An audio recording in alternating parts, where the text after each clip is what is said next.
3 முறை உயிரை காப்பாத்தினேன் அப்படின்னு மல்லை சத்யா சொல்றாரு. வைகோ சொல்றாரு, ஒரு முறை அந்த கடல்ல தானே காப்பாத்தினேன், மறுபடியும் எங்க காப்பாத்தினேன் அப்படின்னு கேட்கிறாரு.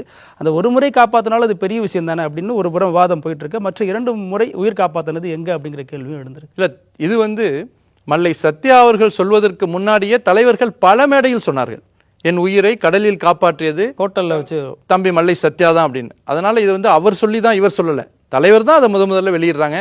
அவங்க மேடைக்கு மேடை சொல்றாங்க. கடைசியா ஏப்ரல் 20 நடந்த அந்த உயர்நிலைக்குழு கூட்டத்தில் கூட, நிர்வாக குழு கூட்டத்தில் கூட தலைவர் அதை தான் சொல்றாங்க, என்னை காப்பாற்றியவர் தம்பி மல்லை சத்யா அப்படின்னு. அப்ப ஏன் சொல்றாங்க? 1 மாதம் இருக்குமா, 1.5 மாதத்துக்கு முன்னாடி ஏன் சொல்றாங்கன்னா, அவர் தொடரணும், அவருடைய தப்பை புரிந்து கொண்டு மாற்றிக்கொண்டு அவர் தொடரணுங்கிறதுக்கான இணைப்பு விஷயம் தான் அது.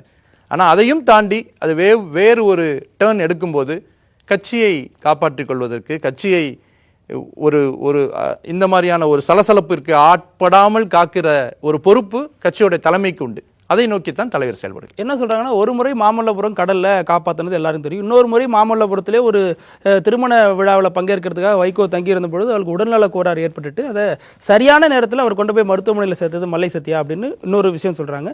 3வது ஒரு பாயிண்ட் சொல்றாங்க, அது மாதிரி மேடையில் ஒரு முறை தொண்டர் ஒருவர் சால்வ போற வர்றப்ப அவர் கழுத்து இருக்கிற மாதிரி போயிட்டாரு, அப்போதும் காப்பாத்தினது மல்லை சத்யா தான். இதையெல்லாம் மறந்துட்டு வைகோ ஒரு முறை மட்டும் சொல்றது நியாயமா அப்படின்னு.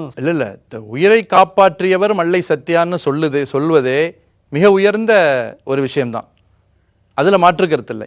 ஆனால் நான் தடுக்கி விடும்போதெல்லாம் பிடிச்சேன், அப்போ அதெல்லாம் உயிர் காக்கிற விஷயம்னு சொல்வது எந்த அளவுக்கு சரின்னு தெரியல. இதுக்கு தலைவர் கேள்வி கேட்டிருக்காங்க, மல்லை சத்யா அவர்கள் அதற்கு பதில் சொல்லுவாங்க. அவ்வளோதான் அதனுடைய விஷயம்.